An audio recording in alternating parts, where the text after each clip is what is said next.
Vamos inicializar agora as instruções de como calcular o intervalo de confiança para uma amostra, em que essa amostra é uma variável contínua, utilizando o programa SysEap. Para isso, inicialmente, abra o programa SysEap. Ele deve se encontrar no desktop do seu computador.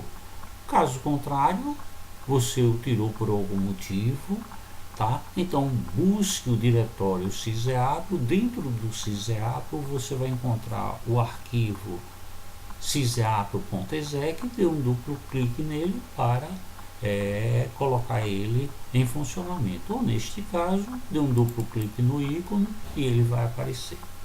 Com o programa aberto, você vai ver o menu suspenso e a rotina para cálculo de intervalo de confiança se encontra aqui, ó, em estatística básica. Se você pressionar estatística básica, você vai ver, ó, intervalo de confiança para uma amostra, para dados discretos, para múltiplos tratamentos, tá? Então, nesse caso, intervalo de confiança para uma amostra sendo variável contínua. Então, é aberto o formulário para você fazer esses cálculos. Então, a primeira coisa que você tem que fazer é buscar o arquivo para fazer esses cálculos. Normalmente, nós aconselhamos as pessoas usarem, dar um clique nesse botão de dúvida para ajudar, muitas vezes até a como fazer o banco de dados para poder o SysEap entender, calcular aquilo que você quer, ok? Então é bom dar uma olhada nisso. Por exemplo, as fórmulas que foram utilizadas para os cálculos, tudo se encontra dentro desse botão chamado dúvida. Nós estamos usando o exemplo 1 do programa para exemplificar essa rotina de intervalo de confiança. Então, vamos abrir, selecionar o arquivo. Ele vai abrir no diretório padrão do SysEap em que estão localizados os dados. Você vai buscar aqui o exemplo 1, usar a barra de rolagem até encontrar o exemplo 1. Encontrei ele, vou dar um duplo clique, ou toco, seleciono ele, abrir.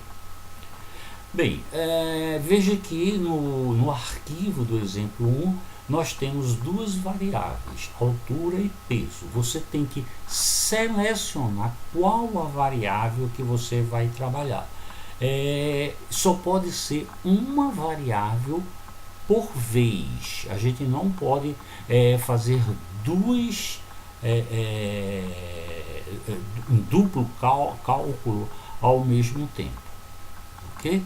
Então, vamos selecionar a variável pelas instruções aqui, peso, para fazer essa instrução. Então, seleciono a variável peso. Lógico que aqui só vão aparecer variáveis que sejam numéricas.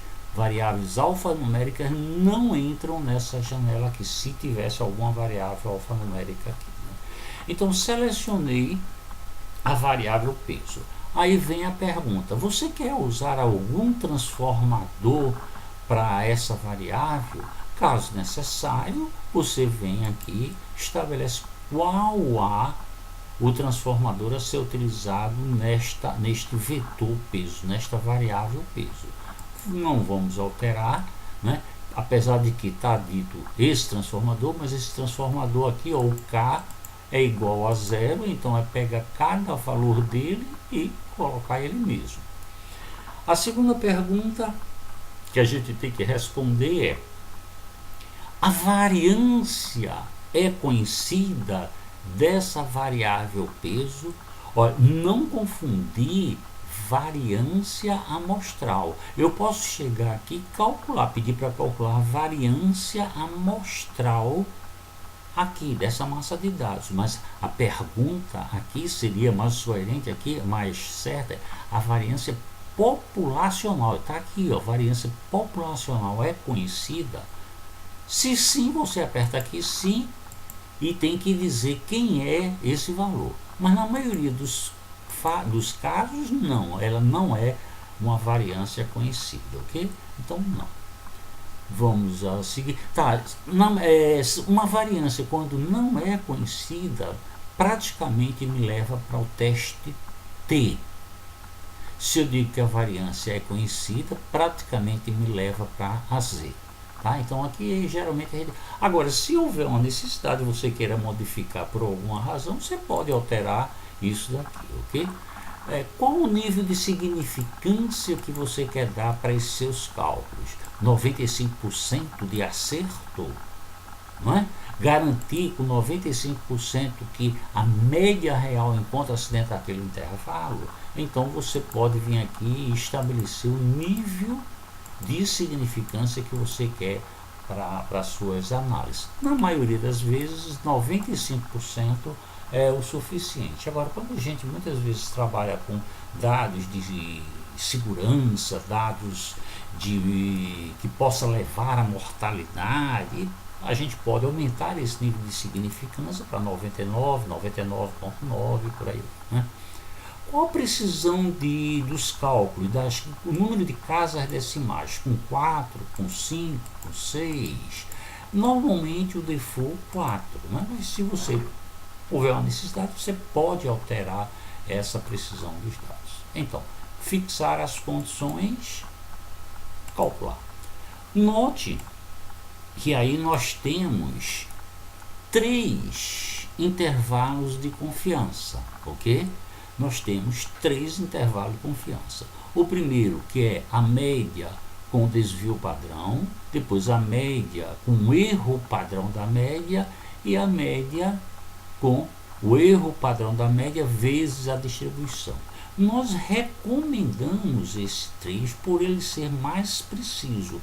Só utilizando esse intervalo aqui de confiança que a gente diz que eu tenho 95% de certeza, porque meu alfa foi 0,5, 95% de certeza de que a média verdadeira se encontra dentro desse intervalo. Perfeito?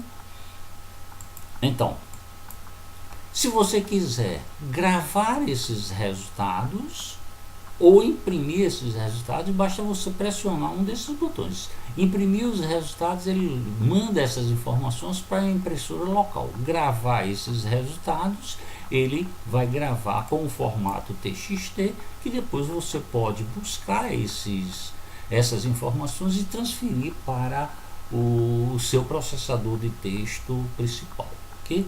Então esperamos que essas instruções tenham atendido às suas necessidades para o uso do cálculo de intervalo de confiança para uma amostra sendo uma variável contínua. Nós agradecemos e esperamos encontrar uma nova oportunidade.